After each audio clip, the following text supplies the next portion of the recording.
بسم الله الرحمن الرحيم. ورتل القرآن ترتيلا.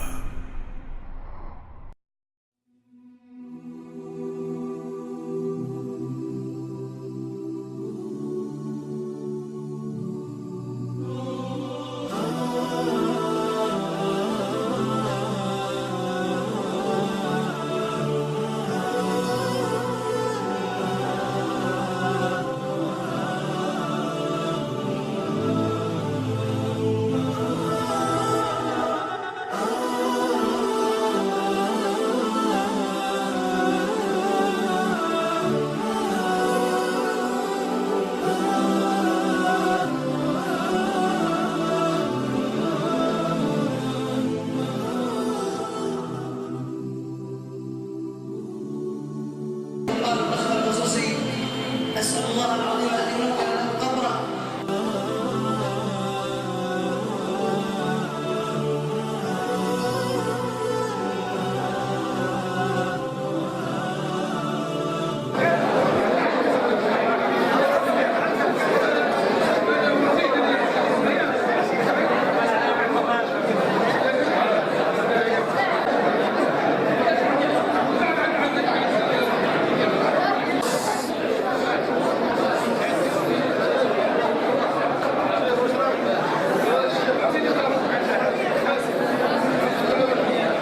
تكريم صلاة التراويح لعام 2016 لشهر رمضان.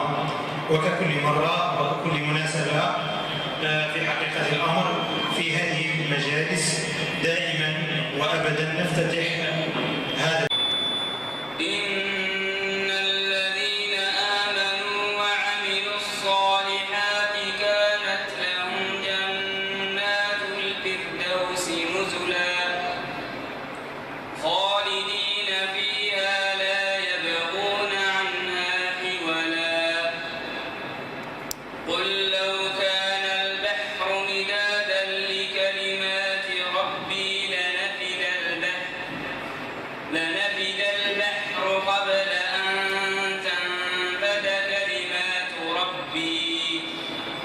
ولو جئنا بمثله مددا قل إنما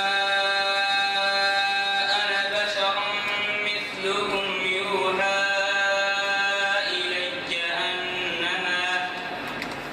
يوحى إلي أنما إلهكم إله واحد فمن كان يرجو لقاء ربه فليعمل عملا صالحا ولا يشرك بعبادة ربه أحدا. جو هذا التكريم بادئا ببدء باسمي واسم جمعية مسجد مزوز الطرب الأخضر.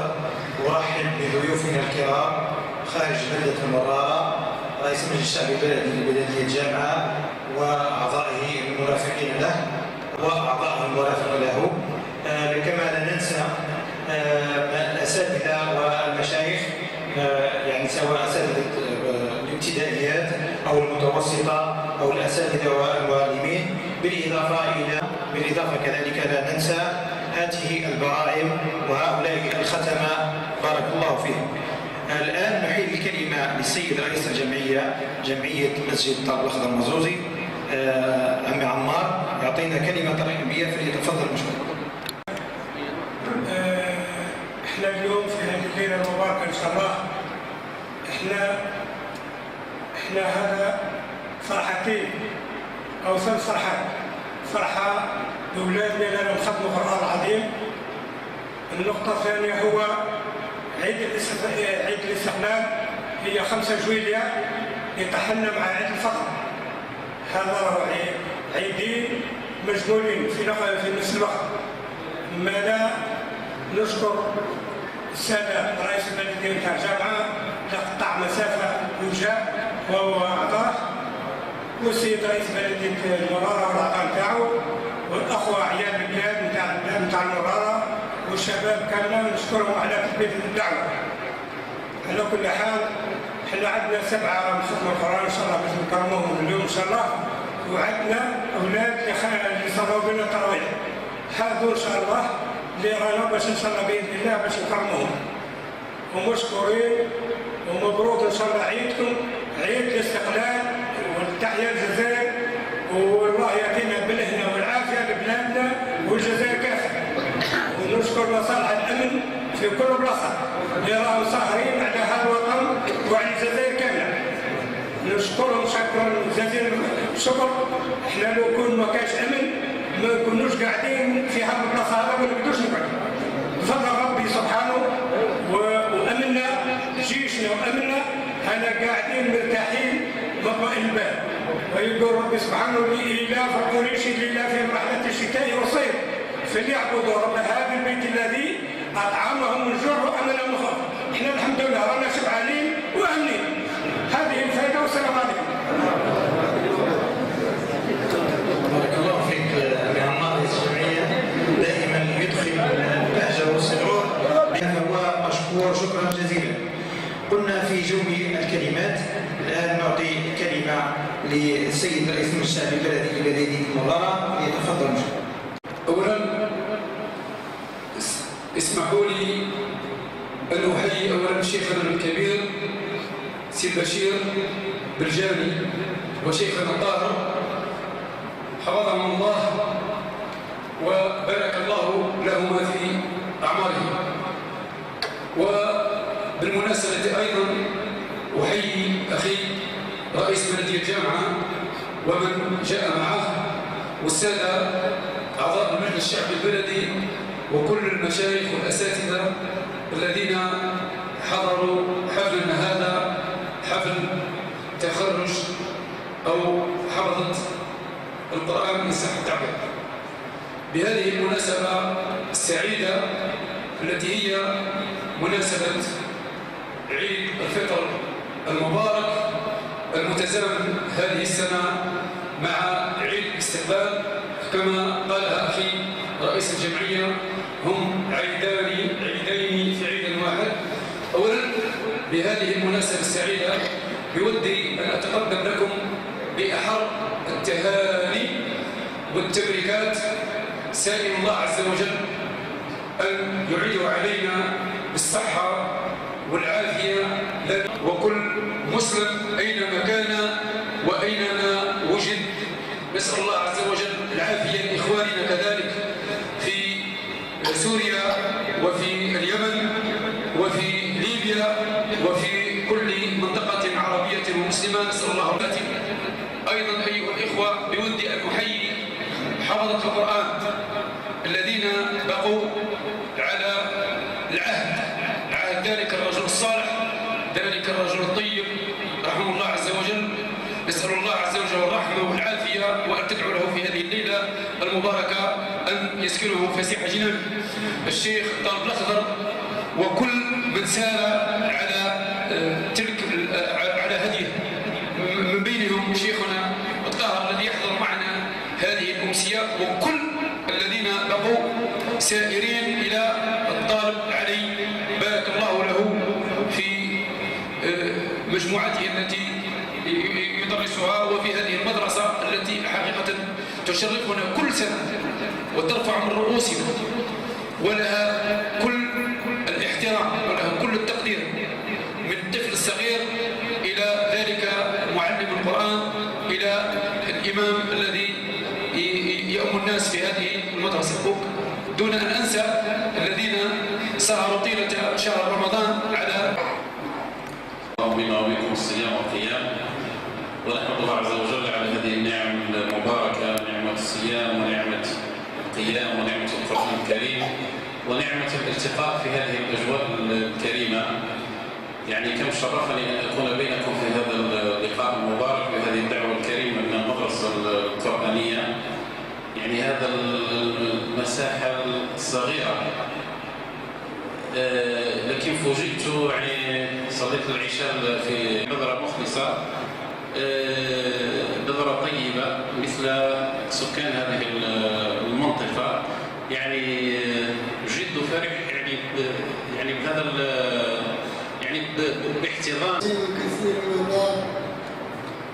أيها السادة، أيها الحضور، السلام عليكم ورحمة الله تعالى وبركاته. وتقبل الله منا ومنكم إن شاء الله الصيام والقيام. ولا شك أن الملائكة حفنا، ولا شك أن الله سبحانه وتعالى يحبنا. لذلك لولا هداية الله سبحانه وتعالى لكنا من الناس لهي الشوارع هذه منا من الله سبحانه وتعالى. مش قوت اللسان ولا حيلته ولا خلقه هي إجابته، وإنما فضل من الله سبحانه وتعالى. هذه نعمة الإنسان باش يشكرها. الله سبحانه وتعالى كي يمنحه بنعمة، يعني هذيك النعمة يدير لها حساب باللي مش قوته ولا شطارته ولا هدايته ولا ضيوعه ولا كذا، لا، هذا فضل من الله سبحانه وتعالى، فضلك على غيرك. وسبحانه وتعالى ولقد كرمنا بني آدم وحملناهم في البر والبحر ورزقناهم من الطيبات وفضلناهم على كثير ممن خلقنا تفضيلا. ونرجع إلى مثل قول الله سبحانه وتعالى، يقول تبارك وتعالى: من المؤمنين رجال صدقوا ما عاهدوا الله عليه فمنهم من قضى نحبه ومنهم من ينتظر وما بدلوا تبديلا. فهذا البختر صدق نيته وصدق عمله، وكان عمله لله سبحانه وتعالى خالص، وكان كلامه صادق، لأن إذا كانت لله دامت واتصلت، وإذا كانت لغير الله انقطعت وانفصلت. فهذا دليل على أنها لله سبحانه وتعالى. ثم بعد ذلك عاش 18 شهر مثلا في المدرسة، والله سبحانه وتعالى أراد أن يقبضه. فقبل ما يقبضه كان يقول طب الأولاد، قال لهم كي نموت، وقال الموت يجيكم واحد من سيدي عمان يكمل. هذه نية، هذا سر على كل حال، ما يعرفوا إلا مثلا أهل السر. هذوك اكتشفوها داري قالوا هذه فيما بعد. فرحمه الله قضى الله سبحانه وتعالى ما كان. ولا ننسى مثلا يعني همزة الوصل اللي هي مثلا حتى كانت بيني وبينكم، هو مثلا يعني نوي بريدة ومسعود هما اللي يجوني وقالوا لي على كل حال احنا يجوني نهار ما تكونيش، وعاودوا يجوني من الغدوة وقالوا لي عاودوا في البستان في الغابة ولحقوني الغابة يعني مسافر، ولكن يعني يبكوا في حال عليهم واش بيك واش كاين واش كذا. قالوا لي رانا ضيعنا شيخ متنا وكذا الى اخره، ورانا في حاجة إلى من يعني مثلا رانا في وسماء إلى حالة من القدرة مثلا. فعلى كل حال قلت لهم أنا بالحصار ما نعرفش نسيب في الحقيقة، أنا طلبخت ما نعرفوش في حياتي. وقبل القضية طلبخت بعث لي سيدي عمران في حياته في رمضان، قال لهم قولوا يعطيني فتحة ربي يفتح عليا وعلى هذا البلد. أنا ما نعرفش طلبخت، جاني كنت مسكين، قال لي كل حلاوة مثلا طلبخت يسلم عليك، قلت له أنا طلبخت، قال لي من مرارة وقال لي بك أعطي فتحة مع البلد. شوف القضية كيفاش كانت. طلبت الله سبحانه وتعالى ولله الحمد. ولما كما قلنا مثلا القضاء وجيت وجابوا لي جماعة وجيت شفت عزاء وجابوا لي المدرسة هنا وشفت الأولاد، ولا حول ولا قوة إلا بالله. كنت مع حسين الأولاد لمهم حسين، وقعدت في وسط الأولاد تحلم وتذهب كأننا مثلا نعرف بعضنا من سنين. هم مثلا يعني تشوقوا لي وأنا تشوقت لهم بلحظة. عندما شفتهم سبحانك يا رب كانت يعني الدعوة نتاع مثلا يعني المعزين هذوك اللي يجي العز يرفع يده يا رب يجي من ينقذ هذه المدرسة. كانت الدعوة من نصيبي ولله الحمد. هذا من فضل ربي سبحانه وتعالى، فضل من الله سبحانه وتعالى. ذكرت أنا عمار في الوقت هذاك كان يبكي تبسم وقال الحمد لله على كل حال، هذا هو صاحب القضية، هذا فضل من الله سبحانه وتعالى. وكان الأمر الدار كنا في طرنيق، عشنا مدة في طرنيق والحمد لله شفنا صبحت، وهذا يعني على كل حال يعني شيء شرفني. واليوم أنا خليت مثلا باش نختم، اليوم مثلا ما ختمتش، باش نختم اليوم لما جاني قال لي المدرسة خليت ختمت، خليت ولادي وجيت. وهي عندي دعوة أخرى من المسجد الكبير بجامعة من رئيس البلدية باش نحضر، وفضلت هذا لأن مثلا هذه قلت كان مثلا يعني لابد مهما كان الأمر وكان فيها يبقى في لاعب واحد لابد نحضر ولابد إلا إذا كان متعب الكلام، وأني ما توحي إن شاء الله لابد المنصب ما تخلص عليها أبدا. كان واحد كلمة نظيفها لما جيت شفت الأولاد شفت واحد النور هكا يسطع، أنا قلت لكم عليه يا جماعة الأولاد هذا لو كان نخلوهم ولو كان معنا ما نصبروش.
وكان طالب الأخضر رحمه الله كان يسعى ويكد ويجتهد، كان يطلب حتى من أصحابه في البرج جابوا لنا للوعد. كان الزوجة نتاعو يشري لها سمع تخدم لنا، كان يشري لنا شواشي، كان طالب باكر نتمنى له الشفاء العاجل، كان يطلب منه في الحقيقة الأمر كان يساعدنا كثير. كان كل سمانة يخدم لنا واحد 200 قلم، كل سمانة يخدم لنا واحد 200 قلم يجيبهم لنا، ومشكور على الله في ميزان حسناته. وكنا في ذلك الحين يعني على يد الطالب الأخضر المنصوصي كنا نقرأ بالطريقة الأولى، الطريقة اللي سموها الآن الطريقة التقليدية، طريقة الإملاء باللوحة والصمغ. رحمه الله شديد في قراءة القرآن، لا يرحم أحدا، يلعب معنا. يعني من غرائب الصدف أنه كان في الخميس والجمعة في الساحة هذه عند طالب بشير يدينا نلعبوا البر ويتفرج فينا. الجمعة باش السبت نرجعوا نقراو، الخميس العاشر ما قريناش، الغدوة الجمعة بعثنا قلنا ما كان يعني من حرصه الشديد. بعد كنا مثلا نكمل الدراسة خصوصا في الصيف مع 10:30 نروح من الدار، كان يختار رحمه الله 2 من الطلبة يديهم على الغداء يعرضوا لي في الطريق. يعني رحمه الله. ووصلنا يعني حوالي 18 شهرا، فكانت ثمرة هذه 18 أن حفظ على يديه 2 هما الطالب علي منقع والطالب عبد الحليم بوغلا، يعني يحفظان ربع ياسين، يعني ممكن في عمرهما حوالي 7 سنين يحفظان ربع ياسين، وإن لم أكذب حتى بالأحكام، التلاوة بالأحكام بارك الله فيهم. يعني هذه لمحة وجيزة عن هذه المدرسة، نتمنى من الله عز وجل أن تدوم هذه المدرسة إلى عهود طويلة. كما لا ننسى أن نتوجه بالدعاء إلى الطالب الأخضر رحمه الله. أطلب منكم جميعا أن تدعوا له بالمغفرة والرحمة وأن يناله الثواب الجزيل لقاء ما قدمه. قال الله تعالى: من المؤمنين رجال صدقوا ما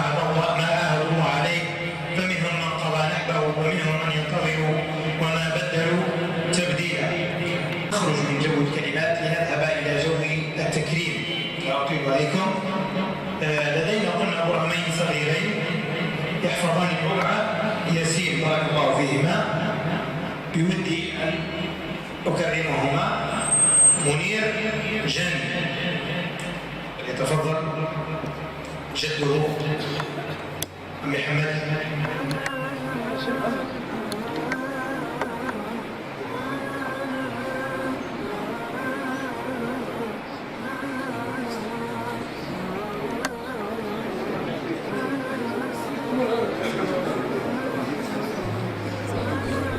هذا موقف مولد وقف.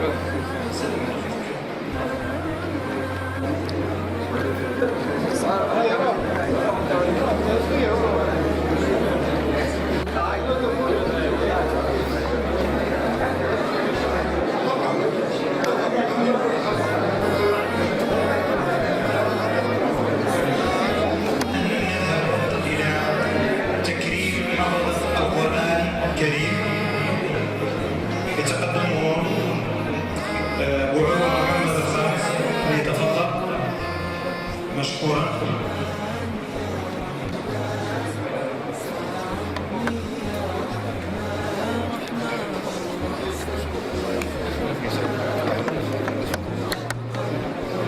صح.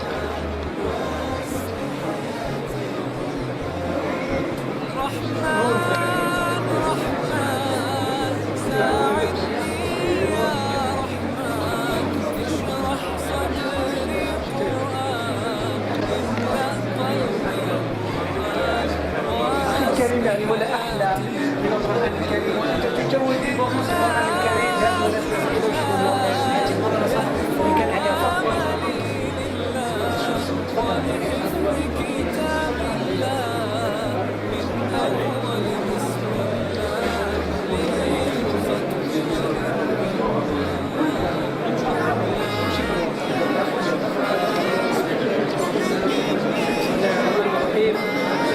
الحمد لله نزل القرآن على عبده ليكون للعالمين نذيرا.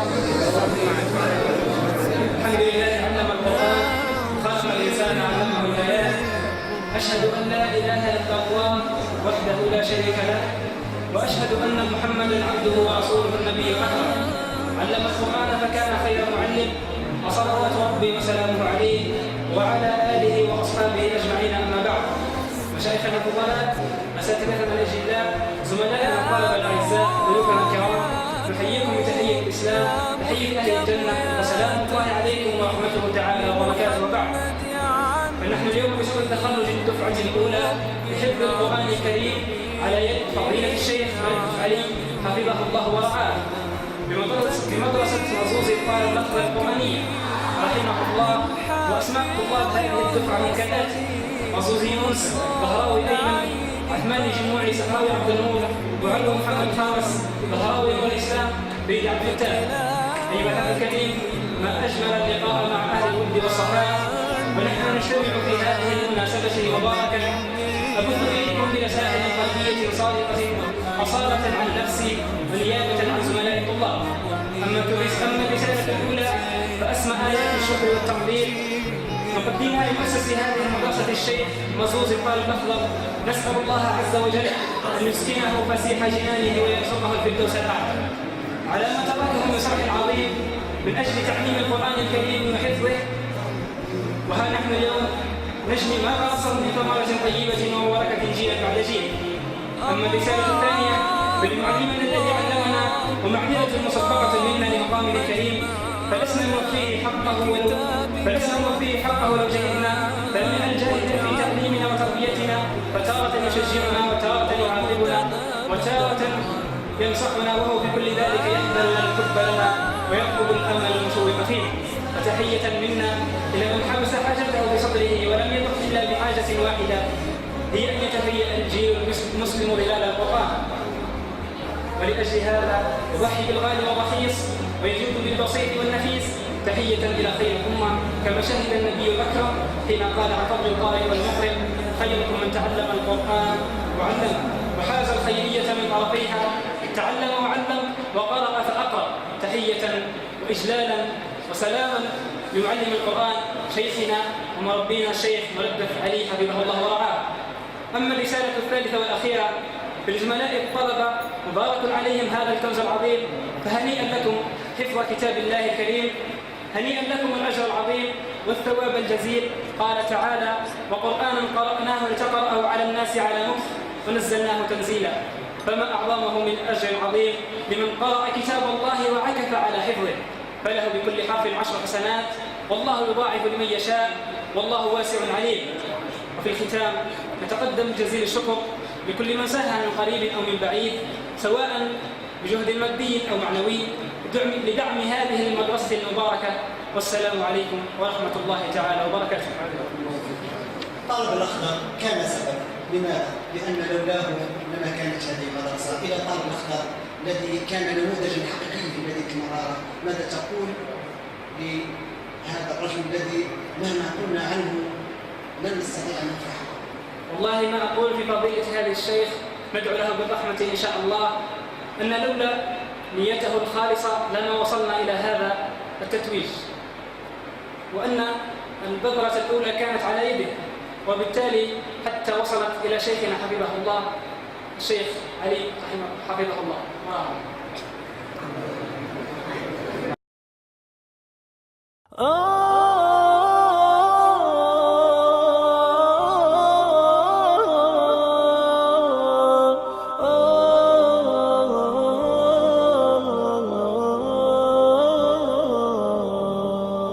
يا حامل القرآن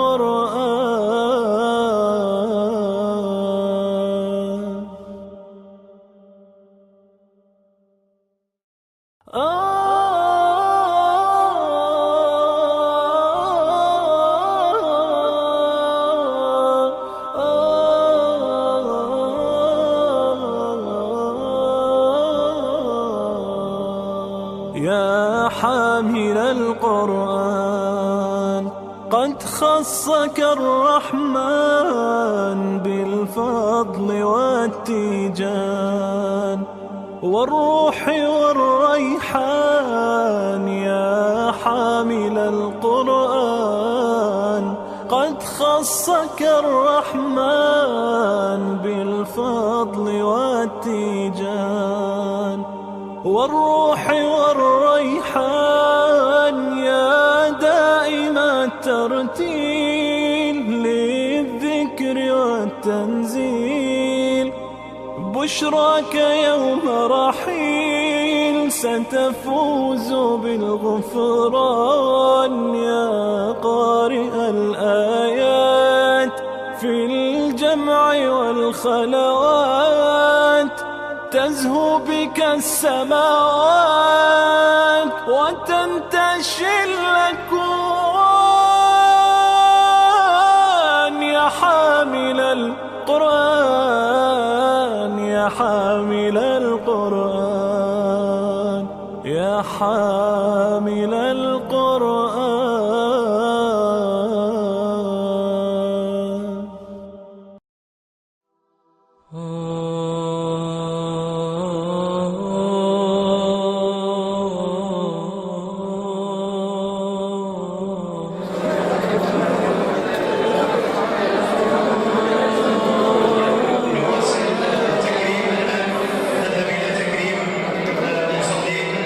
صلوات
وبياكم في هذه الليلة المباركة وجعل الجنة مستقركم ومثواكم. حياكم الله ضيوفنا الكرام من كل مكان، حياكم الله أيها الرؤساء الذين نورتم هذا المكان. لا يسعني أن أترحم على شيخنا الفاضل صاحب هذا الصرح، إنه الطالب الأخضر المصوصي. أسأل الله العظيم أن ينور له قبره في هذه الليلة المباركة. فبدوري أحيي تلاميذي وطلبتي الأعزاء على حفظهم وفوزهم بكتاب الله جل وعلا. والله إنه لأعظم فوز على الإطلاق كتاب الله، حفظ كتاب الله تعالى جل جلاله. كذلك لا يسعني أن أشكر صديق شيخي وأستاذي الذي كان يلعب معي، الشيخ الأخضر كان يلعب معي، والكبار التلاميذ الكبار الصغير وغيره كان يعني يعرفون ذلك. صديقه كذلك إنه من سيدي طاهر الذي كذلك درست على يديه، ويعني ترعرعت وأشهد الله أنني أحبه في الله. فهو ربنا والله. عندما أتانا سد الفراغ، والله سد الفراغ. ظلمة عندما كان الطبخ المصوصي كانت نور، لما مات كانت ظلمات، لما جاء عبد السيد الطاهر كانت شاع النور. والله قد استأنسنا به، كنا كاليتامى. فلما جاء أبونا سد الفراغ. فأسأل الله العظيم يا شيخنا يا الطاهر أن يلبسك تاج الوقار يوم القيامة. لا أريد أن أطيل عليكم، والله إني فرحان اليوم فرح شديد جدا. لما لا؟ وأكرم تلاميذي حفظة كتاب الله، ولي الفخر العظيم أنني أكون في مكان شيخ غالي علينا جميعا، إنه طلب أخضر. فدائما أحمد الله على هذه النعمة، أن وفقني الله أن أكون في مكان هذا الرجل العظيم، وبفضله وبفضل الأساتذة الكرام أنا في هذا المكان.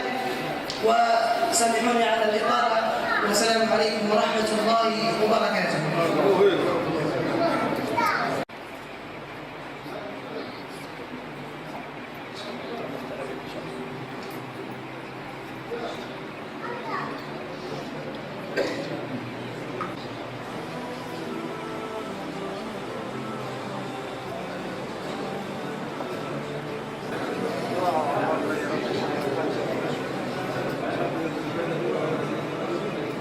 جائزة أخرى كذلك كانت من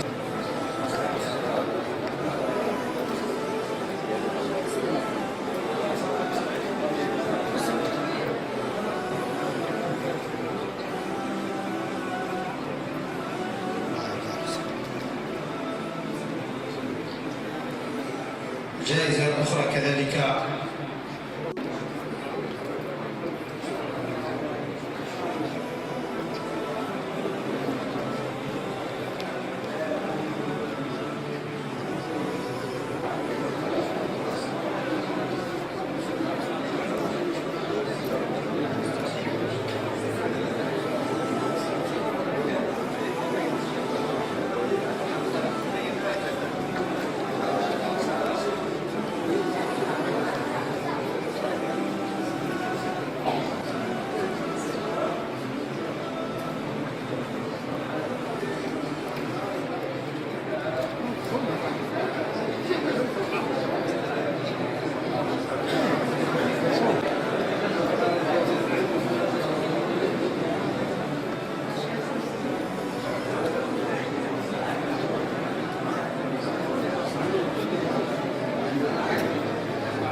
لسيد مؤسس مدرسة الطالب الأخضر المنزوز.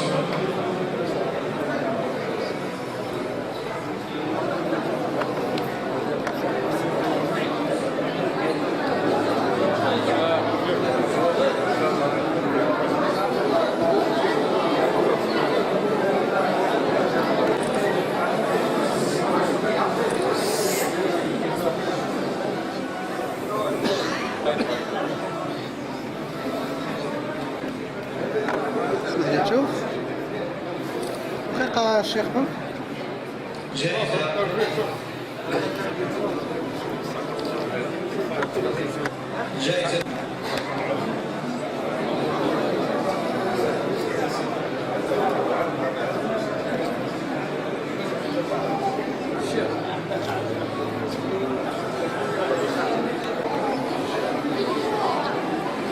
إمام مسجد أسامة بن زيد في القرية الفلاحية الإمام محمد علي زهاني يتقدم ليأخذ الجائزة ابنه الأكبر حميدة فليتفضل.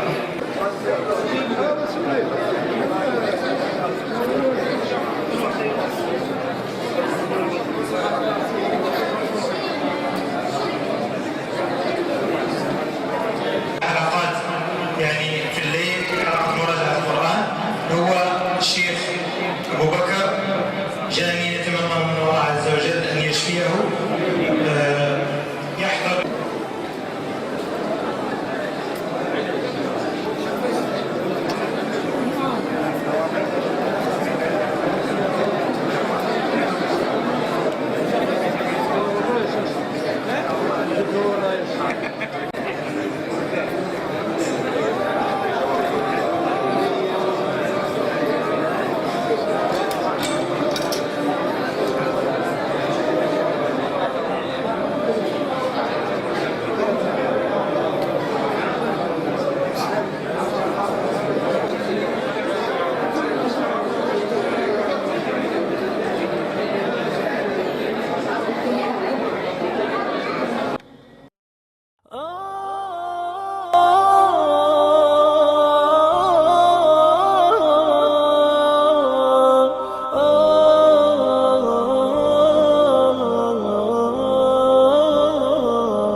يا حامل القرآن قد خصك الرحمن بالفضل والتيجان والروح والريحان.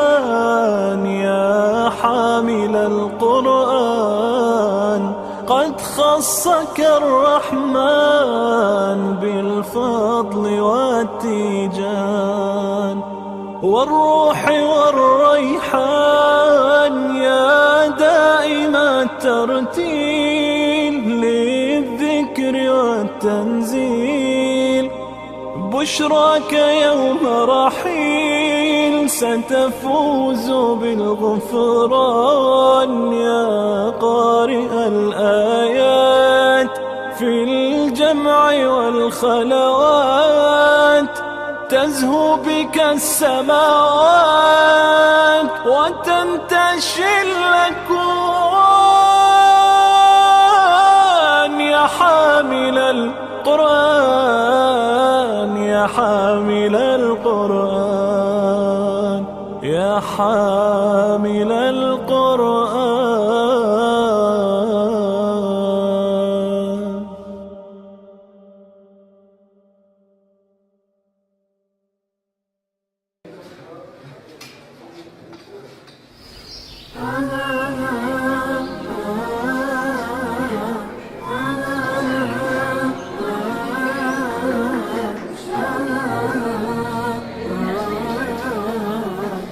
Ah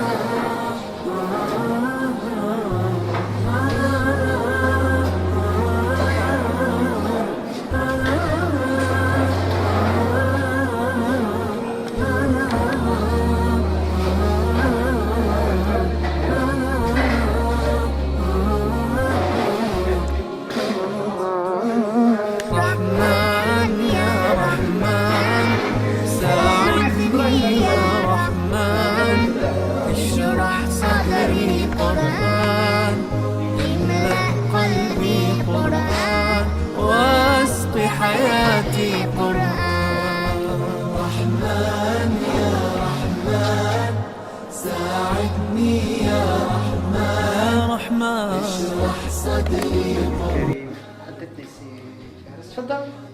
السلام عليكم ورحمة الله تعالى وبركاته. أولا أشكر الطالب علي مندف لأنه صار على تعليمنا القرآن الكريم وعلى تدريسنا والجد والاجتهاد في تعليمنا، ولم يذق طعم الراحة في تعليمنا أبدا، وكان مجتهد جدا في تدريسنا القرآن الكريم.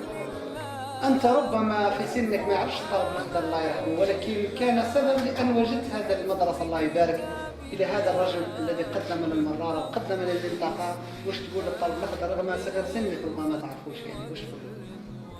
اللهم ارحمه في قبره ووسع له في قبره وادخله الجنة بالفوز والهناء في الجنة أمي عم ندير معكم مداخلة صغيرة صحيح باش ياسر سيبون. يقول لك في الدنيا هذه ولا أحلى من القرآن الكريم. أنا في معرفة العلمية كل شيء تحمل منه الدنيا، تحمل منه القرآن الكريم، وأنت الله يبارك من حفظ كتاب الله إلى طالب وإلى كل من كان سبب في هذه المدرسة، كان سبب مباشر وغير مباشر. الشيخ مزوزي كان سبب كذلك في هذه المدرسة إلى هؤلاء وغيرهم ما تفقوا به.